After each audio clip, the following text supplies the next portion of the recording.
একটা মানুষ নিজের আত্মবিশ্বাস কখন হারিয়ে ফেলে জানেন? যখন সে বিশ্বাস করতে করতে ঠকতে ঠকতে যখন আর বিশ্বাস কথাটা বিশ্বাসেই থাকে না। মানুষকে বিশ্বাস করবেন, কিন্তু অবশ্যই চোখ কান খোলা রাখবেন। কেননা লবণ এবং চিনি যেমন দেখতে একই রকম, তেমনি অমানুষগুলা দেখতেও কিন্তু মানুষের মতোই। আসসালামু আলাইকুম, এভেন ব্লগ থেকে আমি নাসরিন রহমান বলছি। আশা করি প্রিয় আপু এবং ভাইয়া সবাই অনেক অনেক ভালো আছেন। বাপ ছেলেকে নাস্তা দিলাম, তো ওনারা কিন্তু নাস্তা খেয়ে চলে গিয়েছে। প্রতিদিন রুটি পরোটা ভালো লাগে না, তো ভাত তো তেমন খেতে চায় না, তার জন্য আজকে বাচ্চাদের টিফিনে দেওয়ার জন্য নুডলস পাঠিয়েছি। তো সেটাই আজকে সকালের নাস্তায় আপনাদের ভাইয়াকেও খেতে দিয়েছি। আর গতকাল সন্ধ্যায় কিছু পিঠা বানিয়েছিলাম বাচ্চারা খাওয়ার জন্য, তো সেই পিঠাও খেতে দিয়েছিলাম। পিঠার ভিডিওটা কিন্তু করেছি, সেটা আর আজকে আপলোড করিনি, ইনশাল্লাহ কোনো এক সময় আপলোড করে দিব। তো এই যে দেখেন, বাচ্চা যেটা থেকে যাবে, আমার মতো কোন কোন মা আছেন সেটা খেয়ে ফেলেন, অপচয় করেন না। আমাদের বাসায় কিন্তু বাচ্চারা যখন খাবার খায় না, সেটা আমি এবং আপনাদের ভাইয়া খেয়ে ফেলি। সেটা কখনো আমরা ফেলে দেই না। খাবার অপচয়কারী অবশ্যই শয়তানের বড় ভাই। খাবার অপচয় করা ভালো না, সেটা আমরা কম বেশি সবাই জানি। এক মুঠো খাবারের জন্য কত মানুষ হাহাকার করে, আর আমরা যদি সেই আল্লাহর নেয়ামতটা ফেলে দেই তাহলে কেমন হয়। তো যাই হোক, পিঠাটা বক্সে করে ফ্রিজে রেখে দিলাম, আর ডাইনিংটাও একটু পরিষ্কার করে নিলাম। আর এখানে এই যে থালা বাসনগুলো সেগুলো একটু ধুয়ে নিচ্ছি। আমার আজকের ভিডিওতে আমি গত ভিডিওতে যে দারাজের একটা দেখিয়েছি, সেটা আজকে একটু ডেকোরেশন করব, রান্নার রুমটা সাজাবো। আশা করি পুরো ভিডিওটা জুড়ে থাকবেন, আপনাদের অনেক ভালো লাগবে। আমি কালকে দারাজ থেকে যে র্যাকটা আপনাদেরকে দেখিয়েছি রান্নাঘরের জন্য কিনেছি, সেই র্যাকটা নিয়ে আমার আপুদের অনেক অনেক প্রশ্ন ছিল যে আপুর র্যাকটা কত দিয়ে কিনেছ। ইনশাআল্লাহ পুরো ভিডিও জুড়ে থাকবেন, অবশ্যই র্যাকের দাম সব কিছুই আমি শেয়ার করব। এই তো আপনাদের সাথে কথা বলতে বলতে আমার থালা বাসনগুলা ধোয়া হয়ে গিয়েছে, যেটা যেখানে রাখার সেটা সেখানে রেখে দিচ্ছি। আর এই তো এগুলা আমি যখন সকালবেলা নুডলস রান্না করেছিলাম তার ফাঁকে ফাঁকে আমি এই কৌটাগুলা ধুয়ে নিয়েছি। তো এখানে হলুদ মরিচ রাখার আমার যে কৌটাটা, সেটাও আমি যেগুলো খালি হয়েছে সেগুলো ক্লিন করেছি, আর যেগুলোতে আছে সেগুলো উপর দিয়ে একটু ধুয়ে নিয়েছি।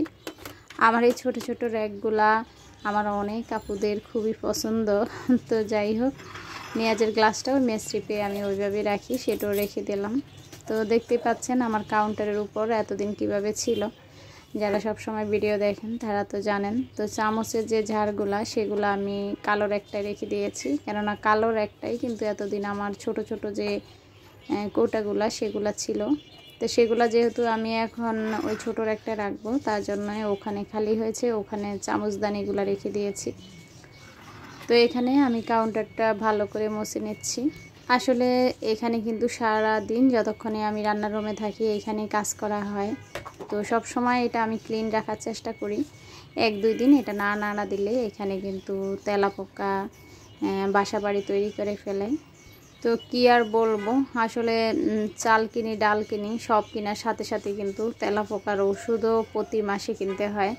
হয়তো অনেকে খেয়াল করেছেন, লাকি ব্যাম্বো গাছের উপরও দেখলাম তেলাপোকা হাঁটতেছে ছোট্ট বাচ্চা। ইদানিং আবার ছোট ছোট বাচ্চার জন্ম হয়েছে। আপনাদের ভাইয়াকে বারবারে আমি মিস কল দিচ্ছি, যে কি বলে মিস কল দিচ্ছি বা অ্যালার্ম দিচ্ছি, যেটাই বলেন, যে তেলাপোকার লাল হিট যেটা, এটা শেষ। তো লাল হিট নিয়ে কিন্তু আমার আয়শা সিদ্দিকা বউ যেন একটা গল্প বলেছিল, আমি তো অনেক হেসেছি আপুর সেই কমেন্টসটা পড়ে। তো আপু নাকি লাল হিট না বলে লিখেছিল, ভাইয়াকে বলছে আর কি আনার জন্য, যে রেড হিট। তো সেটাই নাকি ভাইয়া পারফিউম হিসেবে খুঁজেছে আর কি। তো যখনই এখন লাল হিটের কথা মনে পড়ে, তখনই আমি আপু সেই কমেন্টসটার কথা মনে পড়ে। তো যাই হোক, এই তো ছোটো ছোটো কৌটাগুলো রাখার জন্যেই আমার এই প্রিপারেশান। তবে আমার ইচ্ছা ছিল এই যে আমার যে এই ছোটো ছোটো কৌটাগুলো, এগুলো আমি ভিতরে রাখতে পারবো, কিন্তু এটা আসলে ওই যে বললাম যে আমি মনে করেছি আর একটু বড় হবে, তবে জিনিসটা ছোট। ফুলকলি ব্লগ থেকে আপু আমাকে জানতে চেয়েছে এটার দাম কত। আমাদের গল্প কথা আইডি থেকেও আপু জানতে চেয়েছে। হিমু আক্তার আইডি থেকে আমার মিতাই নাসরিন আপু জানতে চেয়েছে। তারপর হয়েছে little thoughts of Maliha ID থেকে আপু জানতে চেয়েছে আপুর একটার কোয়ালিটি কেমন। তো আপু এটা মনে হয় কেরোসিন কার্ডের, আর কোয়ালিটি মাশাল্লাহ অনেক হেভি, দেখতে হয়তো বুঝতে পেরেছো অনেক ভারী ভারী সবগুলা কাঠ। তবে জিনিসটা সুন্দর, তবে আকারে ছোট আর কি। তো যাই হোক, ছোট জিনিস আসলে কিউট বেশি, যদিও আমার আরেকটু বড়র প্রয়োজন ছিল। তো ইনশাল্লাহ দেখি একটু এই সাইজের একটু বড় র্যাক হলে আমার জন্য ভালো হবে, আমার রান্নাঘরটা আরেকটু গুছালো হবে। তো আসলে আমাদের চাহিদার কোনো শেষ নেই, যত হয় ততই মনে হয় লাগে আর কি। তো বুঝতেই পারছেন আমি র্যাকটা কোথায় রেখেছি, আপনাদেরকে আমি দেখাবো। আর বললামই তো বেশিরভাগ প্রশ্ন ছিল যে আপু এই র্যাকটা কত দিয়ে কিনেছি। তো র্যাকটার দাম ছিল 950 টাকা, আমি আবারও বলছি 950 টাকা। তো আপনারা যারা গতকালের ভিডিও দেখেছেন তারা দেখেছেন এখানে 9টা কৌটা ছিল, ছোট 6টা আর বড় 3টা। তো এই পটগুলা এই র্যাকটার সাথে ফ্রি দিয়েছে। আসলে ফ্রি বলতে যেহেতু এটার দামটা একটু বেশি ছিল তো তার জন্য ফ্রি দেওয়া। তো হয়েছে কি, এটাতে মনে হয় 76% কত পার্সেন্ট ডিসকাউন্ট দিয়েছিল। তো ডিসকাউন্টে আমার এটার দাম এসেছে 565 টাকা। তো আমার কিন্তু এটা ডেলিভারি চার্জ ছিল না, তো আমি 565 টাকায় ছোট্ট এই র্যাকটা কিনেছি। আশা করি আমার যে আপুরা এই র্যাকের দাম জানতে চেয়েছেন তারা আজকের ভিডিও দেখলে অবশ্যই আমাকে কমেন্টস করে জানাবেন। গতকাল রাতে আপনাদের ভাইয়া ডিম এনেছিল, তা আমি কিন্তু ডিম ফ্রিজে রাখি না, যারা সবসময় আমার ভিডিও দেখেন তারা জানেন। তো ডিমগুলো আমি কিছু বক্সে রেখে দিলাম আর কিছু ওই তো ফলের ঝুড়িতে রেখেছি আর কি। আসলে ফলের ঝুড়িতে আমি ডিম রাখি না, কিন্তু মেয়েদের জন্য রাখতে হয়। হ্যাঁ, নিসামণি বলে যখন 24টা ডিম ওই ঝুড়িতে রাখা হয় তখন এটা খুব ভারী হয়ে যায় ওর জন্য, কেননা ও তো আবার চিকনা পাতলা মানুষ। তো এই জন্যে আমি এই ফলের ঝুড়িতে কয়টা ডিম রেখে দিই, যেন ও আসলে যখন ভাজে আর কি ভাজতে ওর এখান থেকে নিতে সুবিধা হয়। আমার গত ভিডিওতে আমার নিসামণির আমি ড্রয়িং দেখিয়েছি, আপনারা আমার মামনির অনেক প্রশংসা করেছেন এবং অনেক দোয়া করেছেন। দোয়া করবেন মেয়েগুলোর জন্য, যেন মানুষের মতো মানুষ করতে পারি, আল্লাহ যেন আমার মনের আশা পূর্ণ করে। যেহেতু রান্না করব তার জন্য এখানে এই তো এগুলো তো ধুয়ে দিয়েছিলাম।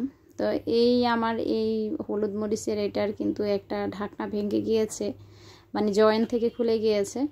তো তারপরেও এটা ইউজ করতেছি যতদিন পর্যন্ত একটা নতুন না কেনা হয় আর কি।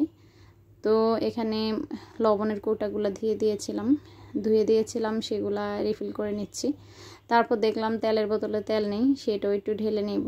আসলে রান্না করতে গেলে বেশিরভাগ দেখি এগুলা শেষ, তাই সব সময় চেষ্টা করি এগুলো আগে রিফিল করার জন্য।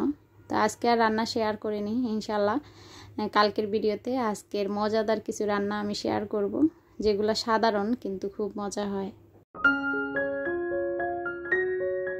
লাকিজ ডেলি ব্লগ আইডি থেকে লাকি আপু খুলনা থেকে আমাকে খুব মিষ্টি করে একটা কমেন্টস করেছে। আপুর কমেন্টসটা অনেক বড় ছিল, তো আজকের ভিডিওতে আমি আপুর কমেন্টসটা পুরো পড়বো না। আপনাদের যদি কারো আপুর কমেন্টসটা পড়তে ইচ্ছা করে অবশ্যই আমার গতকালের ভিডিও ভিজিট করতে পারেন।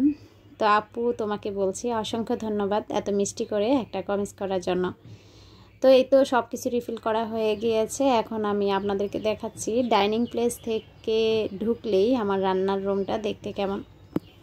আমরা মেয়েরা কিন্তু বেশিরভাগ সময়টাই রান্নার রুমে কাটাই। সেই রান্নার রুমটা হয় যদি গোছালো, পরিপাটি, চোখের শান্তি, তাহলে কিন্তু আপনার মেজাজ ঠান্ডা থাকবে, রান্না করতেও ভালো লাগবে। এই তো যখনই রান্নার রুমে ঢুকবো তখনই এই ছোট্ট সেলফটা সামনে পড়বে। তো চা করার জন্যে আসলে উপরের অংশটা টি কর্নার হিসেবে রেখেছি, ছোট্ট একটা কেটলি, সাথে চিনির বয়ম। আর এই তো আর একটু সুন্দর করে সাজাবো ইনশাল্লাহ। আর যখন সাজাবো আপনাদের সঙ্গে তো অবশ্যই শেয়ার করব। সবাই ভালো থাকবেন, সুস্থ থাকবেন। আল্লাহ হাফিজ, আসসালামু আলাইকুম।